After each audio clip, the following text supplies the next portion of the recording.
소통, 그다음에 안보, 야당과의 대화, 예. 경제, 그리고 마지막에는 문재인 대통령 나의 다짐. 네. 이렇게 해서 나의 다짐인데 또 소통에서는 광화문 대통령을 대통령 공화국으로 나왔지만은 이게 사실은 반신반의했거든요. 왜냐하면 경호 문제가 있잖아요. 그렇죠. 경호 문제가 있기 때문에 우리는 뭐 3.8선 대치하고 있는 나라에서 쉽겠느냐 이렇게 했는데 과감하게 취임사에서 할 거로 봐서는 예. 속전속결로 이루어지는 것 같고 오늘 또 그 자택에서 나오면서도 경호원들하고 스스로 몫이 악수하고 어떻게 보면 경호를 별로 의식하지 않는 것으로 봐서 예. 경호에 대해서는 그 조금 진일보한 자세로 그 광화문 시대를 열지 않겠느냐. 그리고 제왕적 권력을 나누겠다. 또 안보에 대해서는 사드를 위해서 네. 미중과 협의하겠다면서 해외를 방문한 나라를 순서를 또 예, 정했어요. 예. 워싱턴, 베이징, 도쿄. 도쿄. 그다음에 평양은 여건이 조성되면 예, 그러니까 적극적으로 좀 대외 문제도 좀 해결할 그 계기가 있다. 예. 네. 그리고 야당과의 소통은 뭐 마지막으로 굉장히 좀 강조하고 있고 경제에 대해서도 뭐 공약에 나온 것 같이 일자리 정경 얘기도 유착을 하고요. 없애고 재벌 개혁, 예. 일자리 창출 이걸 굉장히 좀 강조한 거 아니냐. 그리고 약속을 지키는 솔직한 대통령. 그러니까 노무현 전 대통령의 취임할 때 그 소탈함 거기에 플러스 박근혜 전 대통령을 보면서 그 반면교사로 삼아서 이래서는 안 되겠다를 마지막 각오로 담은 거 아닌가 예. 이렇게 싶습니다. 네, 네. 이재경 취임사 치고 교수, 좀 괜찮은 취임사지 않느냐 생각이 들었습니다. 예. 네, 이재경 교수께서 어떻게 보셨습니까? 예, 아마 여러 측면이지만 한 6가지 덩어리로 이렇게 그 향후 본인이 어떤 예. 식으로 대통령직을 수행하겠다라고 하는 것을 강하게 좀 밝혔고 아마 세세한 건 2시 반 기자회견에서 좀 더 구체화하겠지만 우선 보면 자신이 생각하는 대통령상 이거를 밝힌 것이 아주 상당 부분 할애가 됐죠. 예. 그 가장 그 대표적으로 보여준 것이 빈손으로 취임해서 빈손으로 나가는 대통령이 되겠다. 그 안에는 많은 것이 함의가 들어있다 이렇게 보여지고요. 네. 정말로 그 서민 대통령의 면모, 국민과 함께하는 대통령의 면모를 보이기 위해서 소주 한 잔 얘기도 나왔고 광화문 대통령 시대를 명실상부하게 열겠다. 사실 이건 실무적으로 아마 준비를 일찍 시켰지만 경호상의 문제와 어려움은 있다고는 하지만 그럼에도 불구하고 이것은 아마 빠른 시간 내에 최대한 서둘러서 아마 실현할 거라는 대통령의 확고한 의지가 있어 보이고요. 네. 그리고 대통령으로서 불리한 여론이 생겼다고 해서 이걸 감추거나 덮지 않겠다. 저는 상당히 이게 중요하다고 봐요. 정직한 대통령이 되겠다고 하는 예. 거죠. 솔직히 하다가 보면 안 되는 경우가 생기잖아요. 그럼 솔직하게 고백을 하고 이해를 구하는 네. 이런 모습이 굉장히 필요한 본인이 아마 그렇게 할 거라는 얘기를 해주신 것 같고 예. 그다음에 안보 위기에 대한 불안감을 해소시키기 위해서 아마 상당한 역점을 두고 아마 그 얘기를 한 건 우리가 아마 그 취임 선서 연설에서 우리가 확인할 수 있었고요. 예. 또 야당과의 동반자 관계 이걸 아주 강조했습니다. 특히 대화를 정례화하겠다고 하는 의지를 다시 한번 오늘 이미 야당 대표를 방문했지만 이걸 정례화하겠다는 의지를 천명함으로써 예. 야당과 소통을 굉장히 중시하고 강조하겠다고 하는 이런 부분을 좀 보여줬고요. 예. 가장 또 한 가지 주목되는 건 권력기관을 정치로부터 완전히 분리시켜내겠다. 네. 이건 사실 국민들이 굉장히 바라는 것 아니겠습니까? 예. 어디 그 핵심 권력기관들이 끊임없이 정치에 개입했던 이 악습과 이 적폐는 반드시 아마 정리하겠다는 의지를 다시 한번 확실히 드러낸 것 같고 그리고 경제 문제와 관련해서도 정경유착이 사라지게 하는 예. 그런 대통령이 되겠다. 그리고 재벌이 정상적으로 대기업이 활동할 수 있도록 재벌 개혁을 하겠다고 하는 이런 정도의 크게 한 5가지의 네. 큰 그 아마 그 덩어리로 본인의 향후 국정 운영 비전과 계획을 아마 연설에서 내보였다 이렇게. 네. 예. 노영희 변호사도 말씀 이제 주시죠. 나라다운 나라를 만들어 보겠다라는 게 원래 본인이 주장하던 내용이었는데 예. 그것을 전체적으로 잘 녹여서 이번에 대국민 메시지를 전달한 것 같습니다. 가장 인상 깊었던 것은 어깨가 무겁다. 네. 그리고 가슴은 열정으로 매우 뜨겁다. 머리는 통합과 공존의 새 세상을 만들기 위한 청사진으로 가득 차다. 이런 식으로 이제 본인이 현재 처해 있는 상황에 대해서 먼저 간단히 설명을 하시고 예. 그리고 새로운 대한민국이라고 하는 것이 어떠한 모습으로 가야 되는지에 대해서 청사진을 제시하면서 같이 한번 만들어보자라고 하는 손에 손잡고 이런 캠페인 비슷한 말씀을 좀 하셨던 것들이 저는 참 좋게 보였고요. 특히 중요한 것이 그런 과정 중에서 현재의 상황을 이끌어낸 대국민 그러니까 국민들에게 매우 감사하다. 결과적으로 오늘의 이 대한민국의 정치나 현재 상황까지 오게 된 것은 국민이 위대했기 때문이다라고 하는 그런 얘기를 지금 국민들에게 모두 해주셨거든요. 그런 측면에서는 정말 여러 가지로 본인의 이제 공이 있음에도 불구하고 그런 것들을 모두 일반 국민에게 돌리면서 그 국민대 화합의 메시지 혹은 전초적 기지로 지금 삼으려고 하는 모습을 보여서 매우 좋았습니다. 그리고 가장 이제 중요했던 것들은 아까 뭐 앞에서 다 말씀하셨지만은 이제 구체적으로 뭐 권력기관을 정치적인 것으로부터 분리시키면서 그동안 박근혜 정부에서 문제가 되었던 여러 가지 것들을 어떤 식으로 해소해야 될 것인가라고 하는 본인이 생각했던 것들에 대한 구체적인 방안을 오히려 이 상황에서 얘기를 해주고 있고요. 네. 특히 낮은 자세로 국민과 눈높이를 맞추겠다. 그리고 TV 토론과 이 선거 과정에서 보여주었던 국민들이 대통령에게 바라는 여러 가지 문제점들이 많았습니다. 네. 그리고 본인에 대해서 회의와 의심을 가졌던 부분들이 많았는데 그런 것들을 하나하나 짚어가면서 어떤 식으로 해결하겠다라고 하는 얘기를 지금 정확하게 해주고 있기 때문에 저는 매우 이게 참 바람직했다. 그리고 특히 약속을 잘 지키는 대통령이 되겠다. 네. 세대 간 갈등을 없애겠다. 이런 말씀을 하시는 것 봐서는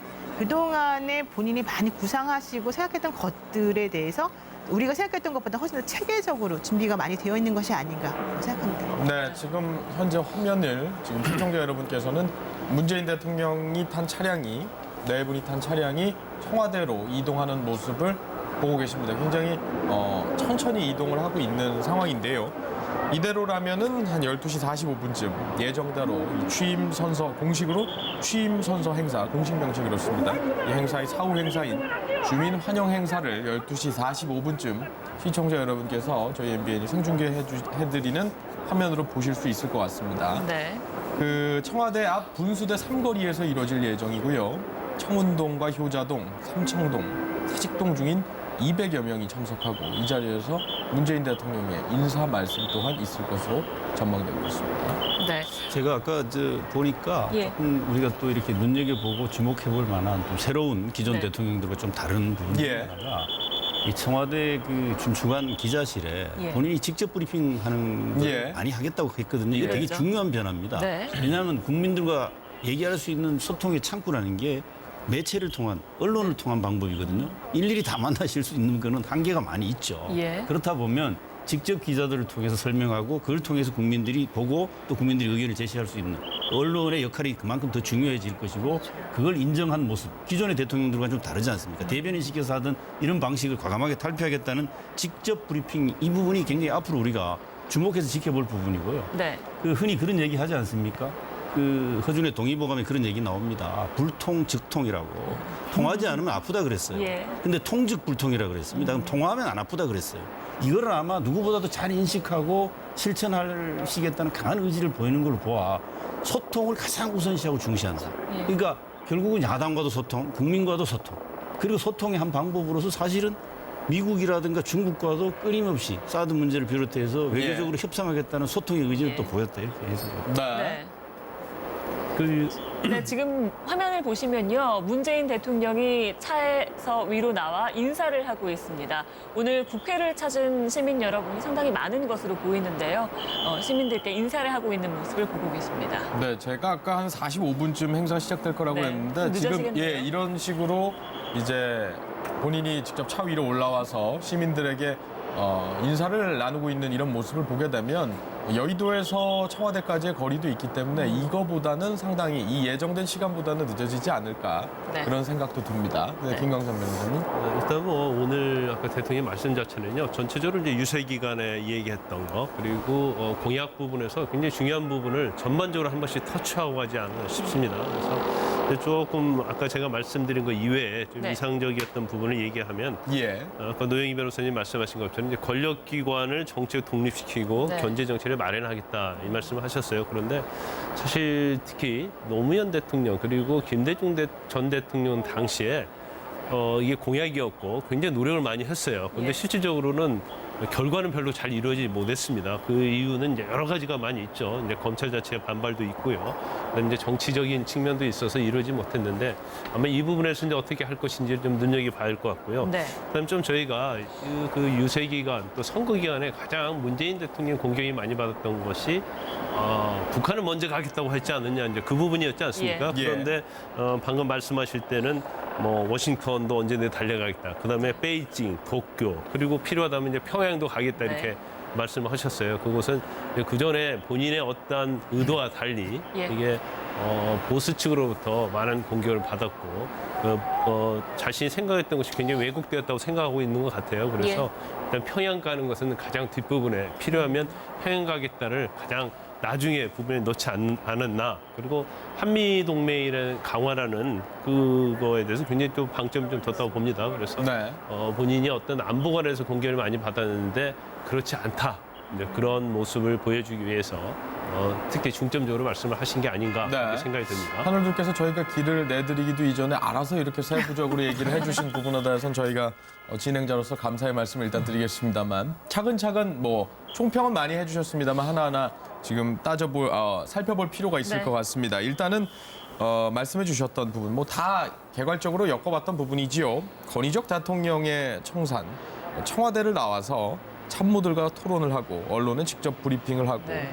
국민들과 퇴근길에 만나면서 그러니까 관전은 현재는 이용을 한다라는 계획인 것 같습니다. 그러니까 퇴근길에 국민들과 자유롭게 만나면서 뭔가를 얘기하겠다. 근데 뭐 앞서 현실적으로 경호 문제 이런 얘기도 해주셨습니다만 그러니까 다시 말해서 국민에게 귀를 여는 대통령이 되겠다 이런 취지로 읽히는데요. 뭐 현실 가능성이라든지 취지라든지 좀 덧붙여서 세밀하게 설명해 주실 분 있으시면 먼저 하시죠. 그 문재인 대통령은 이제 성격적으로 제가 알기로는 되게 먼저 다가가는 분이시고 또 남의 말을 잘 듣는 그런 편입니다. 예. 그러니까 본인이 먼저 여러 곳에서 말씀을 먼저 막 하시기보다는 주변에서 하는 말들을 잘 듣고 이제 본인의 가치관에 맞추어서 그의 불협화음이 일어나지 않는 방향으로 좀 문제를 해결하는 식의 그런 일을 많이 하시는데 네. 이번 같은 경우 예를 들면은 뭐 광화문에서 시민들과 토론을 한다던가 아니면은 내가 하고 있는 것들을 사람들에게 좀 적극적으로 알리겠다라고 하는 것도 그러한 본인의 성격이나 의지의 일환이나 그런 표명이 아닌가라는 생각이 좀 들어요. 물론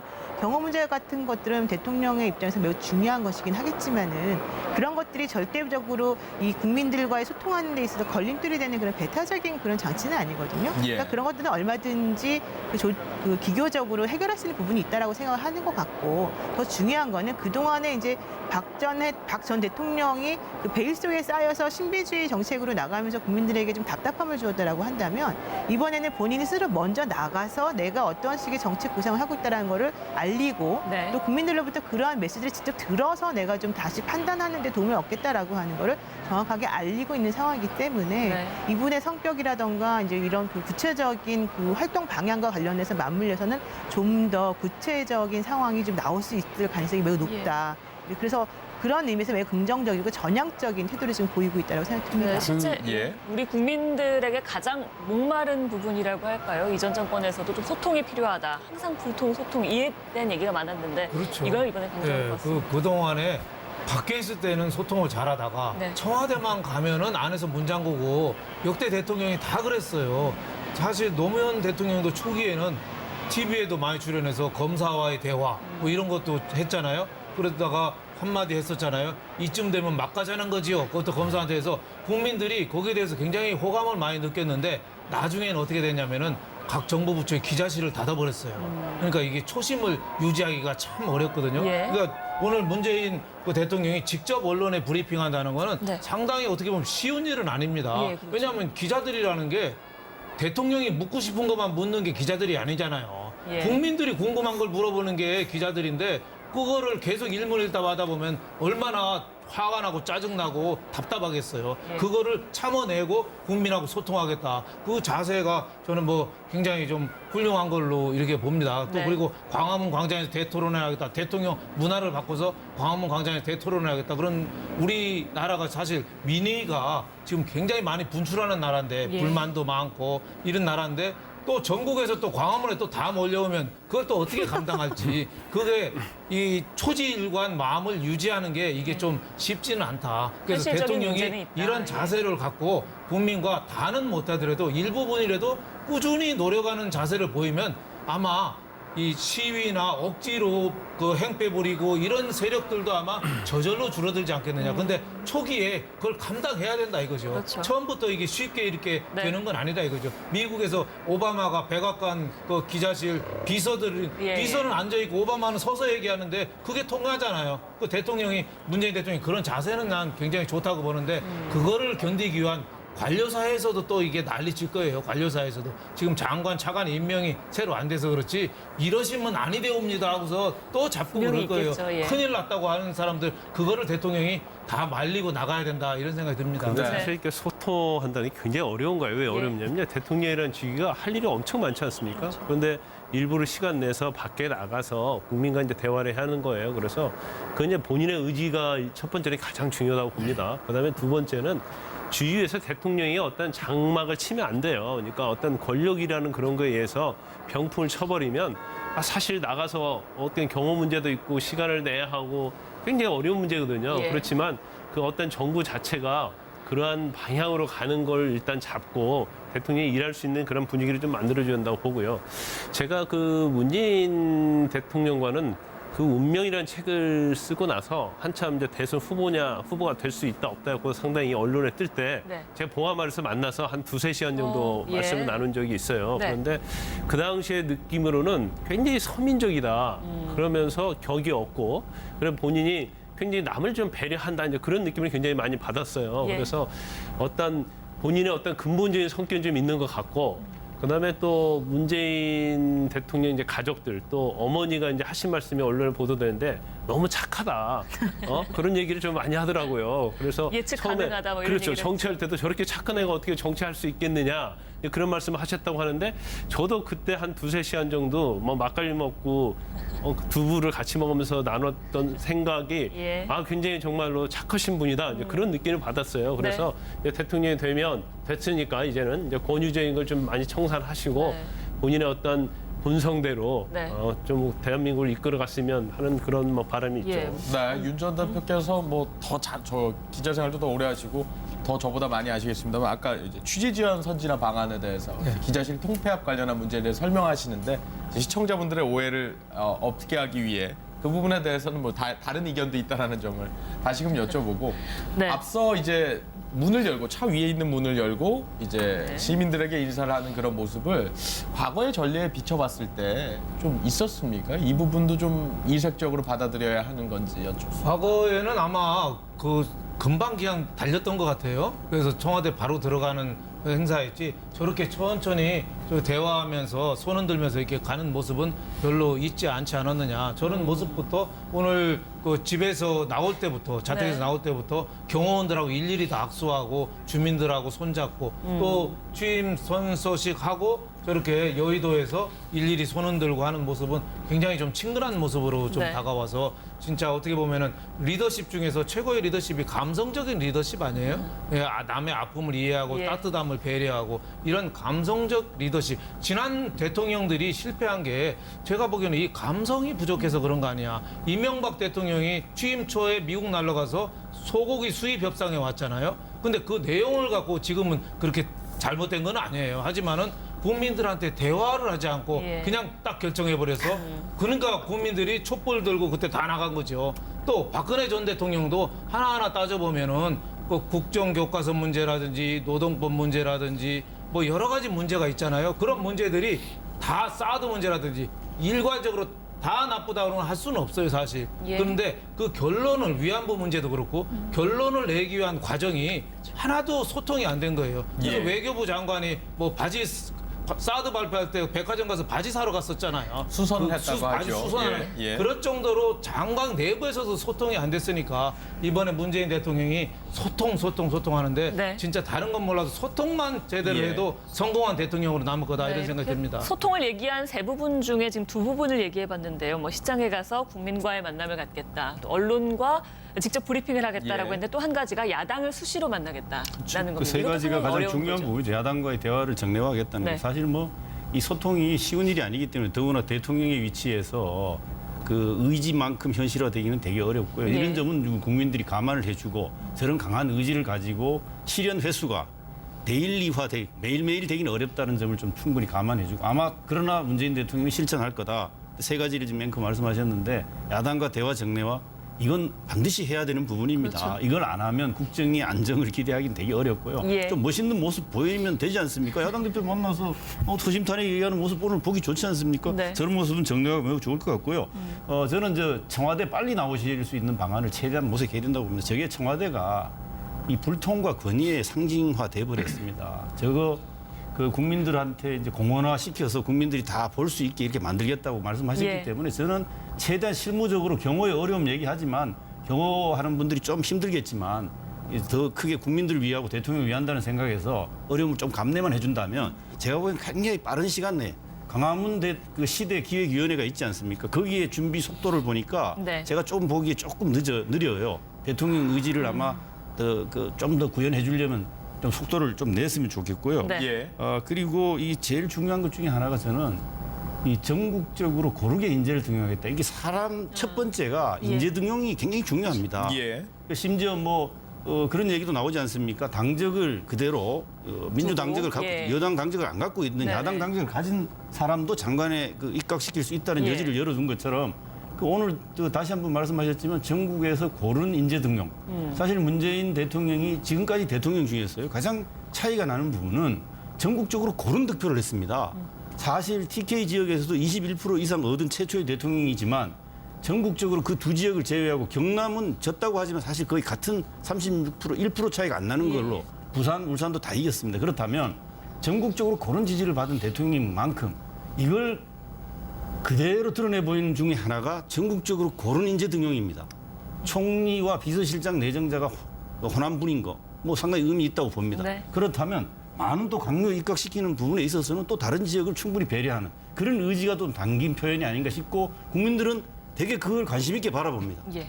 인사가 만사라고 하지 않았습니까? 그래서 고른 인재 등용 약속한 걸 그대로 좀 실천하고 지키기를. 네.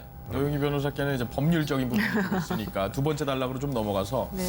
소위 말해서 그동안 4대 권력 기관이다 이런 얘기들이 언론에 많이 오가곤 했었습니다. 아마 이명박 정부 때로 기억을 하는데요. 그때부터 이른바 권력 기관에 대한 얘기가 많이 나왔고 이 부분에 대한 견제 얘기는 그 이전부터도 나왔고요. 이 부분에 대해서 독주를 못하도록 견제하는 그런 장치를 만들겠다라고 방금 국민께 드리는 말씀에서 문재인 대통령이 선언한 바 있습니다. 이 부분은 어떻게 이루어질 것으로 전망을 하십니까? 그렇죠. 이제 문 대통령이 얘기하는 10대 공약 중에서 두 번째 과제가 아마 검찰개혁 관련된 내용인 것 같은데 그게 이제 공수처를 신설해가지고 예. 그 고위공직자들의 비리를 전담해서 수사를 한 다음에 기소를 전격적으로 할 수 있는 그런 부분을 하나 만들겠다는 얘기가 있었고요. 또 하나는 이제 검경 수사권 분리에 대한 얘기를 사실은 많이 했었었고요. 예. 그다음에 이제 변호사들이 공소 유지할 수 있는 그러한 그 상황을 좀 만들어 보겠다라는 얘기를 이제 많이 했습니다. 그리고 이제 그 검찰총장을 임명하는 데 있어서 그 위원회를 좀 현실화시켜서 실질적으로 그 대통령이 권력을 휘두를 수 없도록 그 검찰총장을 선출하는 방안을 합리적으로 모색하겠다. 이제 이런 4가지 정도로 지금 이제 요약이 되고 있습니다. 네. 그래서 그 공수처 얘기는 예전부터 많이 나왔었던 것이고요. 이제 대검 중수부가 폐지가 되면서부터 특히 그 필요성이 많이 얘기가 되지 않았습니까? 그래서 지난번 특검에서 활동을 할 때에도 특검이 성공대로 끝이 나고 나면 공수처 신설에 대한 얘기가 활성화될 것이다라는 얘기가 있었는데 문 대통령은 그 부분에 관련해서는 좀 의지가 확고한 것으로 좀 예. 저희가 알고 있어요. 근데 지금 여기서 가장 문제가 되는 검경 수사권 독립이 과연 어떤 방식으로 이루어질 수 있을 것인가.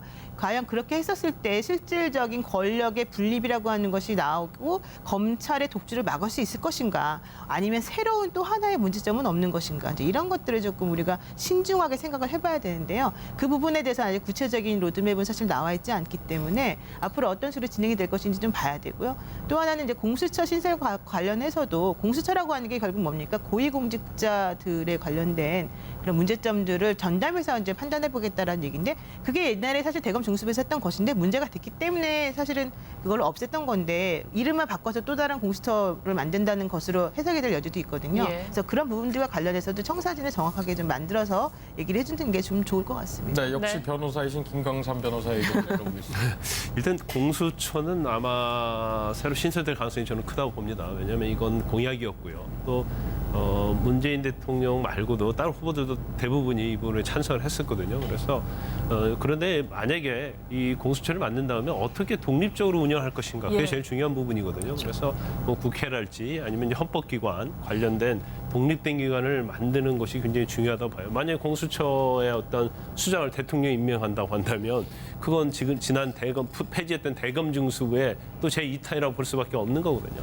그다음에 이제 두 번째로 제일 중요한 부분이 이제 검찰 개혁 부분 중에서 지금 검찰이 어떤 정권의 신여가 될 때 이제 그런 비판을 굉장히 많이 받았어요. 더군다나 박근혜 전 대통령 관련된 국정농단 사건에 있어서도 굉장히 늑장 수사, 봐주기 수사 때문에 굉장히 여론의 질타를 많이 받지 않았습니까? 그러면 검찰의 어떤 독립적, 그러니까 아까도 대통령 말씀에서 얘기했지만 정치적으로 어떻게 독립을 시킬 것인가, 그 부분도 또 마찬가지예요. 대통령이 검찰총장을 임명하는 이런 현행 법 체계하에서는 과연 검찰이 독립이 될 수 있는가. 그래서 검찰 뭐 선출직이랄지 아까 노영희 변호사께서 말씀하신 것처럼 그런 여러 가지가 어떻게 보면 대통령 그리고 현재 정권을 잡고 있는 권력기관이 마음을 비워야지 이게 가능한 겁니다. 왜냐하면 이제까지 그런 얘기가 수없이 나왔지만 정권을 잡고 나면 마음이 달라져서 결국 검찰을 이용하는 그런 행태가 계속 반복이 됐단 말이에요. 그래서 검찰총장을 갖다가 선출직으로 만약 하게 한다든지 아니면 뭐 국회 등 어떤 독립적인 그런 기관을 통해서 선출하게 하면 결국 검찰의 독립은 자연히 이루어지는 거고요. 예. 그런데 검찰이 어떤 권력으로부터 자유로워지면 사실은 공수처를 또 둘 필요가 없어요. 예. 검찰이 독립적으로 수사를 할 수 있는데 공수처를 두면 또 옥상옥이 될 수 있기 때문에 그리고 그다음에 가장 중요한 부분이 이제 검경 수사 분리에 관한 부분이거든요. 그런데 경찰은 이제 수없이 요구를 해왔고 검찰이 이에 반대를 해왔어요. 그렇기 때문에 이 부분도 사실은 그전 정권부터 계속 이 얘기 해왔던 것인데 이게 사실은 조정하기가 쉽지가 않은 문제예요. 그래서 이 부분도 아무튼 진통을 굉장히 겪을 것이다. 그렇지만 어떤 형태로든지 이전과 다른 변화가 있을 것이다. 저는 그렇게 봅니다. 네. 그 일부분 단초는 아마 이번에 청와대 비서진 중에서 민정수석을 누가 임명하느냐가 아마 첫 번째 아마 볼 수 있는 단추가 누구를 아닌가 임명하느냐. 누구를 예. 임명하느냐. 네네. 과거에 그 박근혜 전 대통령을 만들었던 사람 중에 하나가 김용갑 옛날에 총무처 장관이 있어요. 예. 7인회 중에 멤버 그렇죠. 중에 하나고 네. 그분이 박근혜 전 대통령 사람 안 만나는데 만나가지고 민정수석은 법조인 하지 말고 특히 검찰 출신은 좀 하지 마라. 예. 거기 검찰 출신이 와서 민정수석 그 컨트롤 하다가 또 다시 가서 그 역할을 해서 지금 최순실 사태 초래한 게 우병우 민정수석이 사실은 제 역할을 못해서 그걸 키웠다는 비난을 지금도 많이 받잖아요. 그래서 민정수석을 우리가 좀 누구를 임명하느냐 이것도 아마 검찰이나 개혁 뭐 이런 거에 아마 시금석의 단추 하나 정도는 볼 수 있을 것 같다 이런 생각이 듭니다. 예. 지금 뭐 새롭게 전에 계속 얘기를 앞으로 이 맥락에서 나누게 될 텐데 새롭게 들어온 내용이 있어서 이제 삼청동 그러니까 청와대 인근에서 주민 환영 행사를 하겠습니다마는 오차는 이게 조정될 가능성도 있다라는 전제하에서 말씀을 드리는 건데 청와대에서 홍교안 총리와 오찬이 예정돼 있다고 하는데 뭐 이 부분에 대해서는 아무래도 뭐 인수인계가 주로 이루어지지 않을까 싶은데요. 어떻게 보십니까? 이재균 교수께서요. 뭐 당연히 지금 직전까지 사실 권한 대행으로서 역할을 했기 때문에 예. 그 아마 의례적인 차원에서라도 그 당연히 아마 그 만나는 과정은 필요했고 오늘 중으로 하는 게 뭐 마땅한 거라고 봅니다. 아마 특별히 제가 보기에는 정치적인 이런 부분의 메시지를 주고받는 자리는 아닐 것이고요. 예. 예. 대단히 그 아마 의례적인 측면의 성격이 좀 강하다. 네. 저는 그렇게 해석이 됩니다. 왜냐하면 황교안 그 대행 같은 경우는 뭐 권한 대행으로서 뭐 나중에 추후에 뭐 여러 가지 평가가 있겠습니다만은 어찌 됐든 간에 이 어려운 시기에 대통령 선거가 잘 마무리되는 부분에서 그 책임 있는 위치의 역할을 무난하게 소화를 했다. 물론 뭐 부분 그 대통령이 해야 될 인사를 행사했다는 비판도 받고 있습니다만 네. 그런 걸 무난히 수행했고 또 예. 아마 이거 퇴임하고 물러나야 되는 입장인 관계로 당연히 새 대통령이 또 지금 아마 업무를 시작했으니까 네. 예. 뭐 인수인계라고 표현하는 게 적절한 표현은 아닌데 어쨌든 간에 예. 의례적으로 예. 만나는 과정이 아닐까 이렇게 생각합니다. 또 인수인계도 네. 있고 지금 총리가 내정이 안 된 상태잖아요. 그렇죠. 그리고 내정은 돼 있지만 임명이 아직 안 예. 됐잖아요. 예. 그러니까 새로운 내각을 임명하려면 네. 장관을 임명하려면은 황교안 총리의 역할이 있어야지 바로 장관을 임명할 수 있으니까. 황교안 총리를 통해서 임명을 하게 될까요? 예, 그건 황교안 아니죠. 총리가 그거는 물론 그건 아닐 것 총리가 같은데. 아니더라도 예. 총리가 아니더라도 뭐 유의로 뭐 그 부총리가 뭐 예. 대신할 수도 장관을 지금 당장 임명하려면 네. 뭐 차관 체제로 가려면은 그건 문제는 없습니다. 문제는 없습니다만 국무회의 체제는 의결을 또 못한다는 문제가 있거든요. 그러니까 황교안 총리 역할이 어떻게 보면은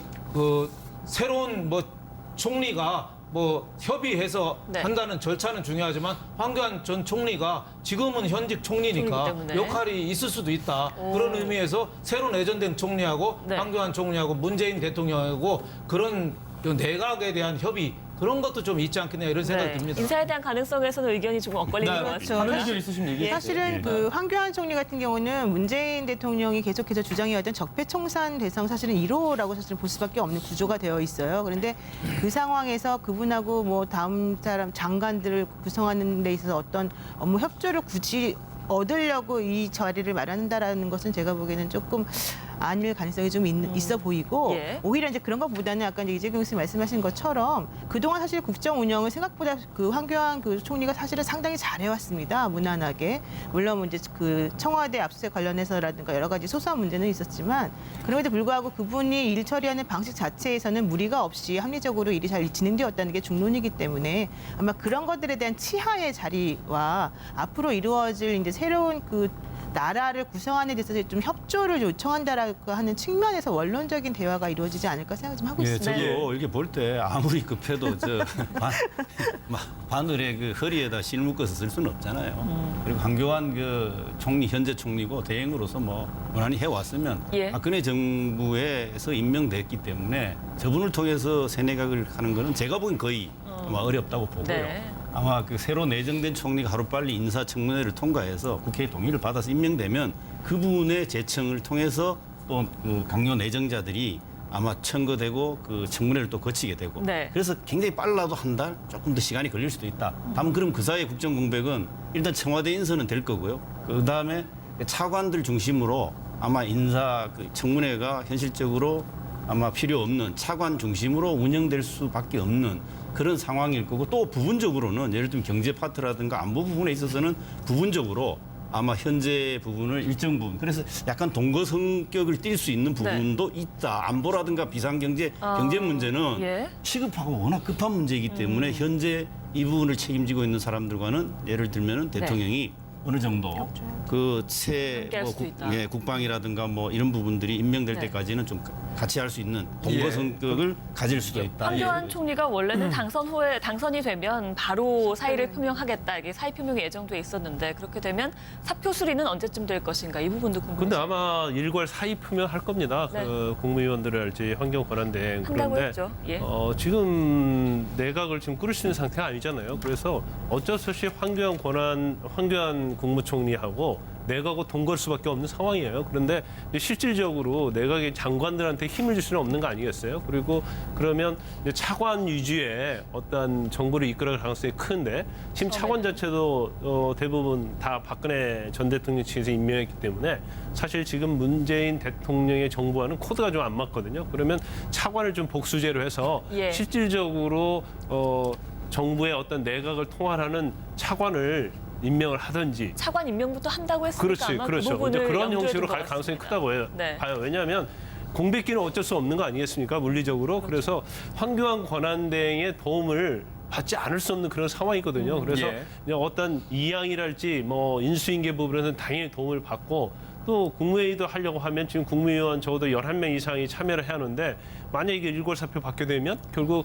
국무회의 자체도 뭐 할 수 없는 그런 상황이기 때문에 일단 황교안 권한대행하고는 업무적으로 굉장히 동거를 하지만 실질적인 것은 이제 문재인 대통령이 하고 문재인 대통령의 참모들이 이끌어갈 가능성이 크다 이렇게 보시면 될 것 같아요. 예, 그러니까 두 분 말씀을 정리해드리면 그러니까 저희가 사실관계는 더 정확하게 파악을 해봐야 되겠습니다만은 황 총리로서 이루어질 수 있는 황 총리를 통해서 이루어지는 어떤 형식적인 절차를 받게 되는 그런 과정이다라는 식으로 저희가 일단은 이해를 하면 될 것 같고요.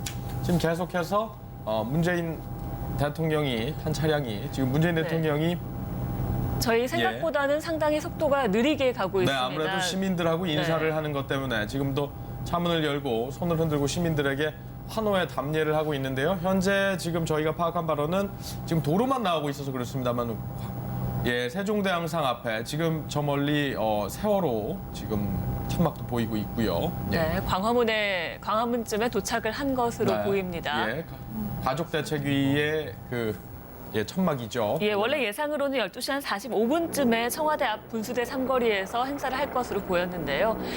문재인 대통령이 시민들에게 인사를 하면서 좀 차량이 천천히 이동하는 관계로 지금 1시 거의 다 되어서 광화문에 도착을 한 것으로 보입니다. 네, 뭐 정확하게는 아닙니다만 뭐 개인적으로 전망을 해본다면 이제 광화문 정도에 도착했기 때문에 곧 뭐 청와대 진입은 네.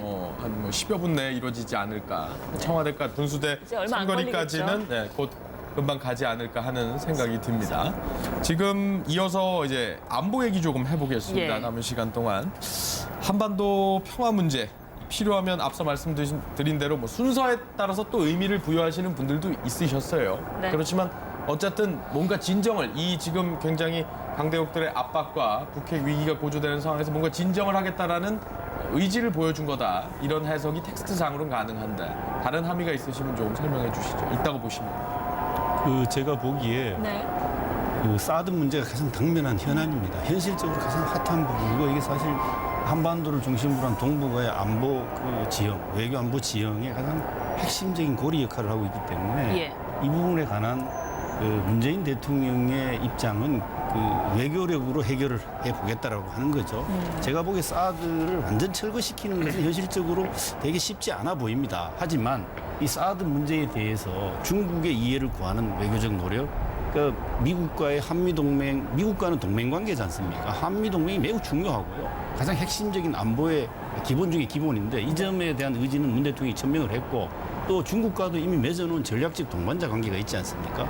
이 부분을 동시에 또 살려나가야 되기 때문에 고도로 아마 정치력이 요구되는 외교 상황 안에 앞에 직면을 해서 문재인 대통령이 그동안 외교안보 참모들도 되게 많았고 네. 또 뭐 여론조사 쭉 나온 걸 보면 외교안보를 가장 잘할 대통령 후보로 또 문재인 나왔지 않습니까? 그래서 예. 준비가 좀 돼 있다고 저는 판단이 들어서 아마 이 부분들에 대한 아마 외교안보의 안정감을 만드는 문제를 네. 최우선의 또 하나의 국정 과제로 삼고 아마 트럼프 대통령하고 워싱턴하고 시차가 좀 있긴 합니다만 예. 빠른 시간 내에 아마 통화를 하고 그리고 또 베이징에 있는 시진핑 주석과도 통화하고 아베 도쿄의 총리하고도 통화를 하는 과정을 아마 예. 거치면서 아마 또 한편에서는 외교적으로 정상회담 문제 등에 대해서도 아마 조율을 해 들어가는 모습으로서 외교 안보에 대한 안정감을 국민들 앞에 네. 드러내 보이지 않을까. 예. 적극적인 대화를 하겠다. 미국하고는 이제 사드 배치 비용과 관련된 부분이 사실 문제가 있는 거고요. 그다음에 이제 중국하고는 사드를 배치함으로 인해서 이제 국가 간의 관계가 조금 애매하게 된 부분을 해소하는 부분이 있는 것이고, 예. 이제 또 북한하고의 또 이제 핵 관련 문제를 풀어나가는 근본적인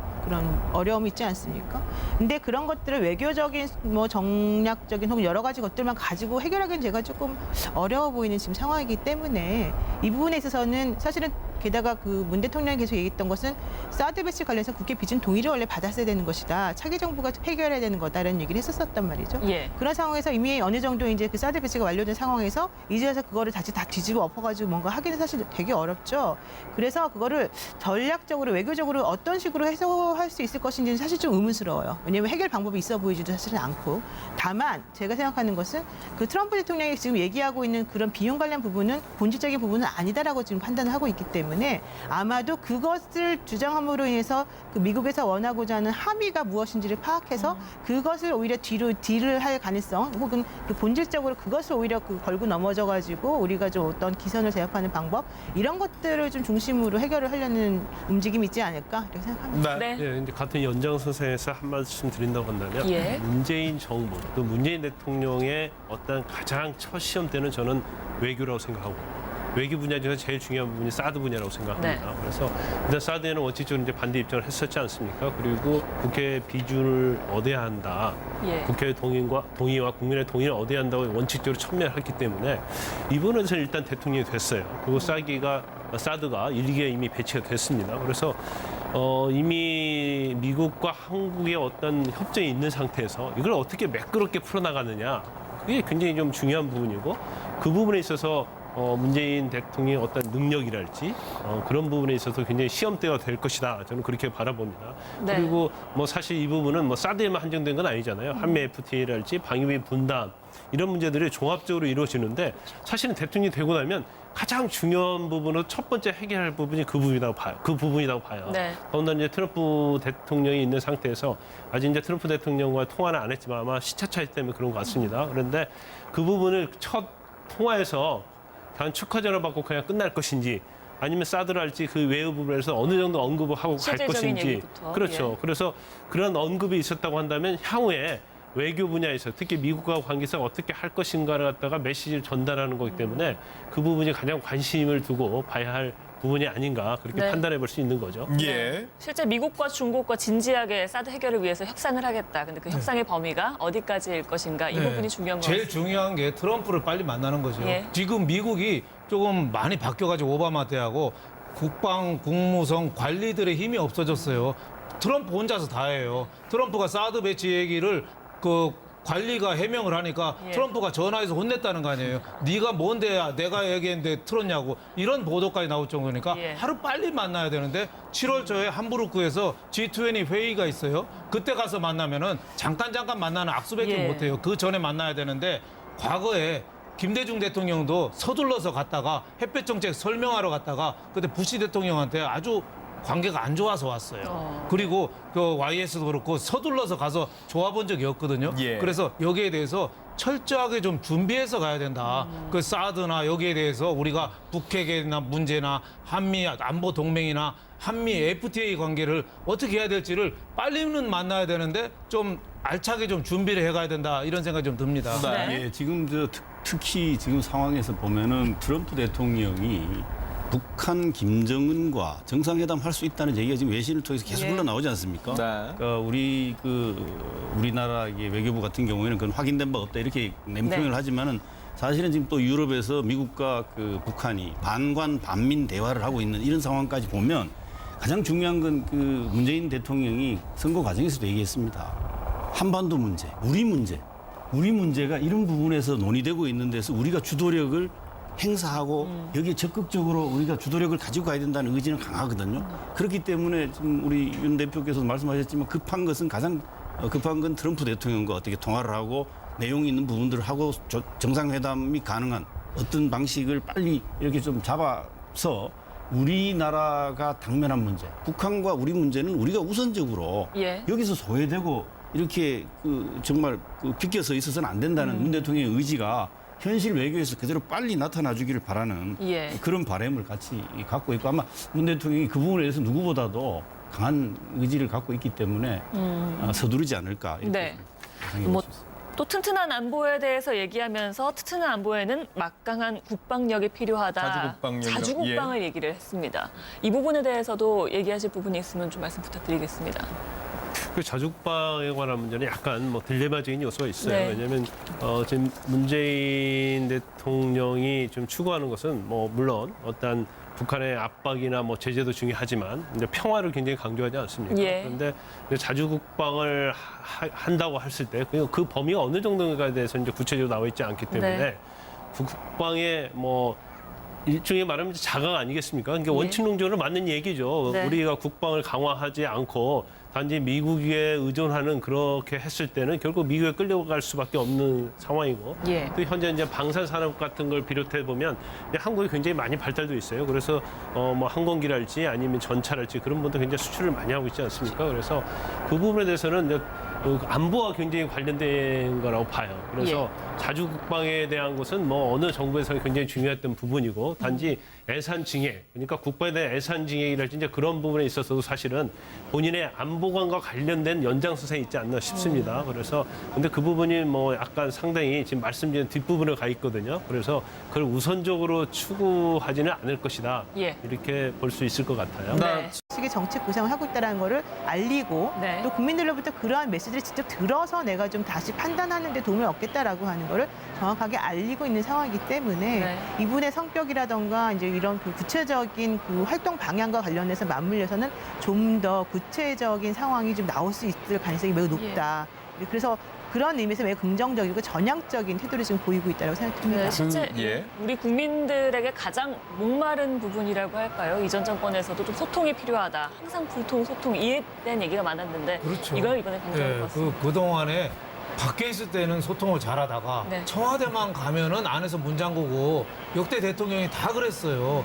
사실 노무현 대통령도 초기에는 TV에도 많이 출연해서 검사와의 대화 이런 것도 했잖아요. 그러다가 한마디 했었잖아요. 이쯤 되면 막가자는 거지요. 그것도 검사한테 해서 국민들이 거기에 대해서 굉장히 호감을 많이 느꼈는데 나중에는 어떻게 됐냐면은 각 정부 부처의 기자실을 닫아버렸어요.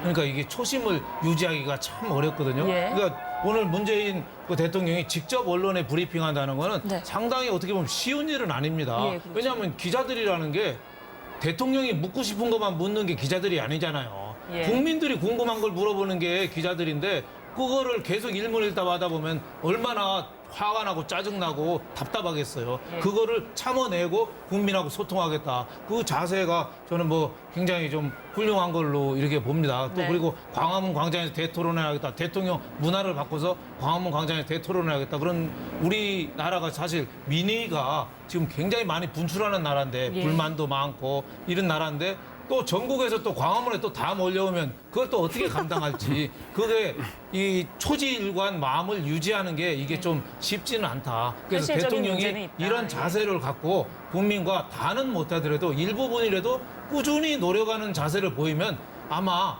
이 시위나 억지로 그 행패 부리고 이런 세력들도 아마 저절로 줄어들지 않겠느냐. 근데 초기에 그걸 감당해야 된다 이거죠. 그렇죠. 처음부터 이게 쉽게 이렇게 네. 되는 건 아니다 이거죠. 미국에서 오바마가 백악관 그 기자실 비서들이 예, 비서는 앉아 있고 오바마는 서서 얘기하는데 그게 통하잖아요. 그 대통령이 문재인 대통령이 그런 자세는 난 굉장히 좋다고 보는데 그거를 견디기 위한 관료사에서도 또 이게 난리칠 거예요. 관료사에서도 지금 장관 차관 임명이 새로 안 돼서 그렇지 이러시면 아니 되옵니다 하고서 또 잡고 분명히 그럴 거예요. 있겠죠, 예. 큰일 났다고 하는 사람들 그거를 대통령이 다 말리고 나가야 된다 이런 생각이 듭니다. 근데 네. 사실 이렇게 소통한다는 게 굉장히 어려운 거예요. 왜 어렵냐면요. 대통령이라는 직위가 할 일이 엄청 많지 않습니까? 그렇죠. 그런데 일부러 시간 내서 밖에 나가서 국민과 이제 대화를 해야 하는 거예요. 그래서 그냥 본인의 의지가 첫 번째는 가장 중요하다고 봅니다. 그다음에 두 번째는 주위에서 대통령이 어떤 장막을 치면 안 돼요. 그러니까 어떤 권력이라는 그런 거에 의해서 병풍을 쳐버리면 그 이유는 이제 여러 가지가 많이 있죠. 이제 검찰 자체의 반발도 있고요. 그다음에 이제 정치적인 측면도 있어서 이루어지지 못했는데 아마 이 부분에서 이제 어떻게 할 것인지를 좀 눈여겨봐야 할 것 같고요. 네. 그다음 좀 저희가 그 유세 기간 또 선거 기간에 가장 문재인 대통령 공격이 많이 받았던 것이 북한을 먼저 가겠다고 했지 않느냐 이제 그 부분이었지 않습니까? 예. 그런데 방금 말씀하실 때는 뭐 워싱턴도 언제든 달려가겠다. 그다음에 베이징, 도쿄 그리고 필요하다면 이제 평양도 가겠다 이렇게 네. 말씀하셨어요. 그것은 그 전에 본인의 어떤 의도와 달리 예. 이게 보수 측으로부터 많은 공격을 받았고 자신이 생각했던 것이 굉장히 왜곡되었다고 생각하고 있는 것 같아요. 그래서 일단 평양 가는 것은 가장 뒷부분에 필요하면 평양 가겠다를 가장 나중에 부분에 넣지 않았나. 그리고 한미동맹의 강화라는 그거에 대해서 굉장히 또 방점이 좀 뒀다고 봅니다. 그래서 네. 본인이 어떤 안보관에서 공격을 많이 받았는데 그렇지 않다. 이제 그런 모습을 보여주기 위해서 특히 중점적으로 말씀을 하신 게 아닌가 네. 이렇게 생각이 듭니다. 하늘님께서 저희가 길을 내드리기도 이전에 알아서 이렇게 세부적으로 얘기를 해주신 부분에 대해서는 저희가 진행자로서 감사의 말씀을 일단 드리겠습니다만 차근차근 뭐 총평은 많이 해주셨습니다만 하나하나 지금 살펴볼 필요가 있을 네. 것 같습니다. 일단은 말씀해 주셨던 부분 뭐 다 개괄적으로 엮어봤던 부분이지요. 건의적 대통령의 청산, 청와대를 나와서 참모들과 토론을 하고 언론은 직접 브리핑을 하고 네. 국민들과 퇴근길에 만나면서 그러니까 관전은 현재는 이용을 한다라는 계획인 것 같습니다. 그러니까 퇴근길에 국민들과 자유롭게 만나면서 뭔가를 얘기하겠다. 근데 뭐 앞서 현실적으로 경호 문제 이런 얘기도 해주셨습니다만 그러니까 다시 말해서 국민에게 귀를 여는 대통령이 되겠다 이런 취지로 읽히는데요. 뭐 현실 가능성이라든지 취지라든지 좀 덧붙여서 세밀하게 설명해 주실 분 있으시면 먼저 하시죠. 그 문재인 대통령은 이제 성격적으로 제가 알기로는 되게 그 먼저 다가가는 분이시고 또 남의 말을 잘 듣는 그런 편입니다. 예. 그러니까 본인이 먼저 여러 곳에서 말씀을 먼저 막 하시기보다는 주변에서 하는 말들을 잘 듣고 이제 본인의 가치관에 맞추어서 그에 불협화음이 일어나지 않는 방향으로 좀 문제를 해결하는 식의 그런 일을 많이 하시는데 네. 이번 같은 경우 예를 들면은 뭐 광화문에서 시민들과 토론을 한다던가 아니면은 내가 하고 있는 것들을 사람들에게 좀 적극적으로 알리겠다라고 하는 것도 그러한 본인의 성격이나 의지의 일환이나 그런 표명이 아닌가라는 생각이 좀 들어요. 물론 경호 문제 같은 것들은 대통령의 입장에서 매우 중요한 것이긴 하겠지만은 그런 것들이 절대적으로 이 국민들과의 소통하는 데 있어서 걸림돌이 되는 그런 배타적인 그런 장치는 아니거든요. 예. 그러니까 그런 것들은 얼마든지 기교적으로 해결할 수 있는 부분이 있다라고 생각을 하는 것 같고 더 중요한 거는 그동안에 이제 박 전 대통령이 그 베일 속에 쌓여서 신비주의 정책으로 나가면서 국민들에게 좀 답답함을 주었다라고 한다면 이번에는 본인이 스스로 먼저 나가서 내가 어떤 있는 상황인데요. 이대로라면은 한 12시 45분쯤 예정대로 이 취임 선서 공식으로 취임 선서 행사 공식 명칭이 이렇습니다. 이 행사의 사후 행사인 주민 환영 행사를 12시 45분쯤 시청자 여러분께서 저희 MBN이 생중계해드리는 화면으로 보실 수 있을 것 같습니다. 네. 그 청와대 앞 분수대 삼거리에서 이뤄질 예정이고요. 청운동과 효자동, 삼청동, 사직동 중인 200여 명이 참석하고 이 자리에서 문재인 대통령의 인사 말씀 또한 있을 것으로 전망되고 있습니다. 네. 제가 아까 보니까 예. 조금 우리가 또 이렇게 눈여겨보고 주목해볼 만한 좀 새로운 기존 네. 대통령들과 좀 다른 부분 중에 예. 하나가 이 청와대 그 주간 기자실에 예. 본인이 직접 브리핑하는 걸 예. 많이 하겠다고 했거든요. 이게 되게 그렇죠. 중요한 변화입니다. 네. 왜냐하면 국민들과 얘기할 수 있는 소통의 창구라는 게 매체를 통한 언론을 통한 방법이거든요. 일일이 다 만나실 수 있는 거는 한계가 많이 있죠. 예. 그렇다 보면 직접 기자들을 통해서 설명하고 그걸 통해서 국민들이 보고 또 국민들이 의견을 제시할 수 있는 언론의 역할이 그만큼 더 중요해질 것이고 그걸 인정한 모습. 기존의 대통령들과 좀 다르지 않습니까? 대변인 시켜서 하던 이런 방식을 과감하게 탈피하겠다는 직접 브리핑 이 부분이 굉장히 앞으로 우리가 주목해서 지켜볼 부분이고요. 네. 그 흔히 그런 얘기 하지 않습니까? 그 허준의 동의보감에 그런 얘기 나옵니다. 불통즉통이라고. 통하지 않으면 아프다 그랬어요. 예. 근데 통즉불통이라고 그랬습니다. 그럼 통하면 안 아프다 그랬어요. 이거를 아마 누구보다도 잘 인식하고 실천하시겠다는 강한 의지를 보이는 걸로 보아 소통을 가장 우선시하고 중시한다. 예. 그러니까 결국은 야당과도 소통, 국민과도 소통. 그리고 소통의 한 방법으로서 사실은 미국이라든가 중국과도 끊임없이 사드 문제를 비롯해서 외교적으로 협상하겠다는 소통의 의지를 예. 또 보였다 이렇게 해서. 네. 그 네, 지금 화면을 보시면요. 문재인 대통령이 차에서 위로 나와 인사를 하고 있습니다. 오늘 국회를 찾은 시민 여러분이 상당히 많은 것으로 보이는데요. 시민들께 인사를 하고 있는 모습을 보고 계십니다. 네, 제가 아까 한 45분쯤 행사 시작될 거라고 네, 했는데 지금 늦어지겠네요. 이런 식으로 이제 본인이 직접 차 위로 올라와서 시민들에게 인사를 나누고 있는 이런 모습을 보게 되면 여의도에서 청와대까지의 거리도 있기 때문에 이거보다는 상당히 이 예정된 시간보다는 늦어지지 않을까 네. 그런 생각도 듭니다. 네, 김광선 변호사님.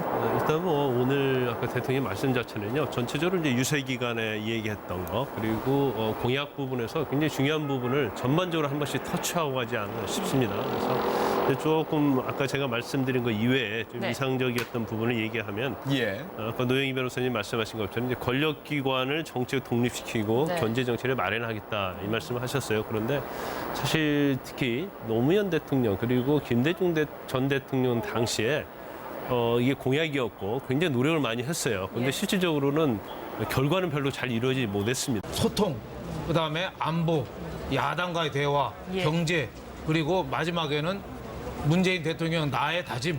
네. 이렇게 해서 나의 다짐인데 그 소통에서는 광화문 대통령을 대통령 공학으로 나왔지만은 이게 사실은 반신반의했거든요. 왜냐하면 경호 문제가 있잖아요. 그렇죠. 경호 문제가 있기 때문에 우리는 뭐 38선 대치하고 있는 나라에서 쉽겠느냐 이렇게 했는데 과감하게 취임사에서 할 거로 봐서는 예. 속전속결로 이루어지는 것 같고 오늘 또 그 자택에서 나오면서도 경호원들하고 스스로 몫이 악수하고 어떻게 보면 경호를 별로 의식하지 않는 것으로 봐서 예. 경호에 대해서는 그 조금 진일보한 자세로 그 광화문 시대를 열지 않겠느냐 그리고 제왕적 권력을 나누겠다 또 안보에 대해서는 사드를 위해서 네. 미중과 협의하겠다면서 해외를 방문한 나라를 순서를 또 정했어요. 예. 워싱턴, 베이징, 도쿄. 도쿄. 그다음에 평양은 여건이 조성되면 예, 그러니까 적극적으로 좀 대외 문제도 좀 해결할 그 계기가 있다. 예. 네. 그리고 야당과의 소통은 뭐 마지막으로 굉장히 좀 강조하고 있고 경제에 대해서도 뭐 공약에 나온 것 같이 일자리 정경유착을 얘기하고요. 없애고 재벌 개혁, 예. 일자리 창출 이걸 굉장히 좀 강조한 거 아니냐. 그리고 약속을 지키는 솔직한 대통령. 그러니까 노무현 전 대통령의 취임할 때 그 소탈함 거기에 플러스 박근혜 전 대통령을 보면서 그 반면교사로 삼아서 이래서는 안 되겠다를 마지막 각오로 담은 거 아닌가 예. 이렇게 싶습니다. 네, 네. 이재경 취임사 치고 좀 괜찮은 취임사지 않느냐 생각이 들었습니다. 예. 네, 이재경 교수께서 어떻게 보셨습니까? 예, 아마 여러 측면이지만 한 6가지 덩어리로 이렇게 향후 본인이 어떤 예. 식으로 대통령직을 수행하겠다라고 하는 것을 강하게 좀 밝혔고 아마 세세한 건 2시 반 기자회견에서 좀 더 구체화하겠지만 우선 보면 자신이 생각하는 대통령상 이거를 밝힌 것이 아주 상당 부분 할애가 됐죠. 예. 가장 대표적으로 보여준 것이 빈손으로 취임해서 빈손으로 나가는 대통령이 되겠다. 그 안에는 많은 것이 함의가 들어있다 이렇게 보여지고요. 네. 정말로 그 서민 대통령의 면모, 국민과 함께하는 대통령의 면모를 보이기 위해서 소주 한 잔 얘기도 나왔고 강화문 대통령 시대를 명실상부하게 열겠다. 사실 이건 실무적으로 아마 준비를 일찍 시켰지만 경호상의 문제와 어려움은 있다고는 하지만 그럼에도 불구하고 이것은 아마 빠른 시간 내에 최대한 서둘러서 아마 실현할 거라는 대통령의 확고한 의지가 있어 보이고요. 네. 그리고 대통령으로서 불리한 여론이 생겼다고 해서 이걸 감추거나 덮지 않겠다. 저는 상당히 이게 중요하다고 봐요. 정직한 대통령이 되겠다고 하는 예. 거죠. 솔직히 하다가 보면 안 되는 경우가 생기잖아요. 그럼 솔직하게 고백을 하고 이해를 구하는 네. 이런 모습이 굉장히 필요한 본인이 아마 그렇게 할 거라는 얘기를 해주신 것 같고 예. 그다음에 안보 위기에 대한 불안감을 해소시키기 위해서 아마 상당한 역점을 두고 아마 그 얘기를 한 건 우리가 아마 취임 선서 연설에서 우리가 확인할 수 있었고요. 예. 또 야당과의 동반자 관계 이걸 아주 강조했습니다. 특히 대화를 정례화하겠다고 하는 의지를 다시 한번 오늘 이미 야당 대표를 방문했지만 이걸 정례화하겠다는 의지를 천명함으로써 예. 야당과 소통을 굉장히 중시하고 강조하겠다고 하는 이런 부분을 좀 보여줬고요. 예. 가장 또 한 가지 주목되는 건 권력기관을 정치로부터 완전히 분리시켜내겠다. 네. 이건 사실 국민들이 굉장히 바라는 것 아니겠습니까? 예. 근데 그 핵심 권력기관들이 끊임없이 정치에 개입했던 이 악습과 이 적폐는 반드시 아마 정리하겠다는 의지를 다시 한번 확실히 드러낸 것 같고 그리고 경제 문제와 관련해서도 정경유착이 사라지게 하는 예. 그런 대통령이 되겠다. 그리고 재벌이 정상적으로 대기업이 활동할 수 있도록 재벌 개혁을 하겠다고 하는 이런 정도의 크게 한 5가지의 네. 큰 아마 덩어리로 본인의 향후 국정 운영 비전과 계획을 아마 연설에서 내보였다 이렇게. 네. 예. 노영희 변호사도 말씀 뭐 이제 주시죠. 나라다운 나라를 만들어 보겠다라는 게 원래 본인이 주장하던 내용이었는데 예. 그것을 전체적으로 잘 녹여서 이번에 대국민 메시지를 전달한 것 같습니다. 가장 인상 깊었던 것은 어깨가 무겁다. 네. 그리고 가슴은 열정으로 매우 뜨겁다. 머리는 통합과 공존의 새 세상을 만들기 위한 청사진들로 가득 차다. 이제 이런 식으로 이제 본인이 현재 처해 있는 상황에 대해서 먼저 간단히 설명을 하시고 예. 그리고 새로운 대한민국이라고 하는 것이 어떠한 모습으로 가야 되는지에 대해서 청사진을 제시하면서 같이 한번 만들어보자라고 하는 손에 손잡고 이런 캠페인 비슷한 말씀을 좀 하셨던 것들이 저는 참 좋게 보였고요. 특히 중요한 것이 그런 과정 중에서 현재의 상황을 이끌어낸 대국민 그러니까 국민들에게 매우 감사하다. 결과적으로 오늘의 이 대한민국의 정치나 현재 상황까지 오게 된 것은 국민이 위대했기 때문이다라고 하는 그런 얘기를 지금 국민들에게 모두 해주셨거든요. 그런 측면에서는 정말 여러 가지로 본인의 이제 공이 있음에도 불구하고 그런 것들을 모두 일반 국민에게 돌리면서 그 국민들의 화합의 메시지 혹은 전초적 기지로 지금 삼으려고 하는 모습을 보여서 매우 좋았습니다. 그리고 가장 이제 중요했던 것들은 아까 뭐 앞에서 다 말씀하셨지만은 이제 구체적으로 뭐 권력기관을 정치적인 것으로부터 분리시키면서 그동안 박근혜 정부에서 문제가 되었던 여러 가지 것들을 어떤 식으로 해소해야 될 것인가라고 하는 본인이 생각했던 것들에 대한 구체적인 방안을 오히려 이 상황에서 얘기를 해주고 있고요. 네. 특히 낮은 자세로 국민과 눈높이를 맞추겠다. 그리고 TV 토론과 이 선거 과정에서 보여주었던 국민들이 대통령에게 바라는 여러 가지 문제점들이 많았습니다. 네. 그리고 본인에 대해서 회의와 의심을 가졌던 부분들이 많았는데 그런 것들을 하나하나 짚어가면서 어떤 식으로 해결하겠다라고 하는 얘기를 지금 정확하게 해주고 있기 때문에 저는 매우 이게 참 바람직했다. 그리고 특히 약속을 잘 지키는 대통령이 되겠다. 네. 세대 간 갈등을 없애겠다. 이런 말씀을 하시는 것 봐서는 그동안에 본인이 많이 구상하시고 생각했던 것들에 대해서 우리가 생각했던 것보다 훨씬 더 체계적으로 준비가 많이 되어 있는 것이 아닌가 생각합니다. 네, 지금 현재 화면을 지금 시청자 여러분께서는 문재인 대통령이 탄 차량이 네 분이 탄 차량이 청와대로 이동하는 모습을 보고 계십니다. 굉장히 천천히 이동을 하고